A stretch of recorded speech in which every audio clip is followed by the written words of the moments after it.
ઠાકોર હોબડો વસ્તી જેવી વાતો કરતી હતી કે વરહાદ આવશે તો વમનું બગડશે. અરર કહેશે કે ગોમય આખું વિચારમાં પડ્યું હતું, પણ આ તો તમારા કરતી હવાઈ ચિંતા તો આ બેઠી સધી ન સલ્યા.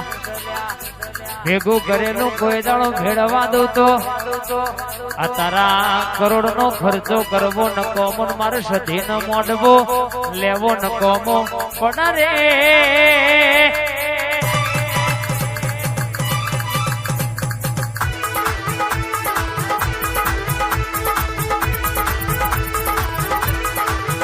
ઠાકોર ઘણા તો રાજી થયા હતા કે ઓમના અવસરમાં વરહાદ આવ્યો ભેરાઈ ગયો, પણ તમારી વખડાવાળી સધી બેઠી છે.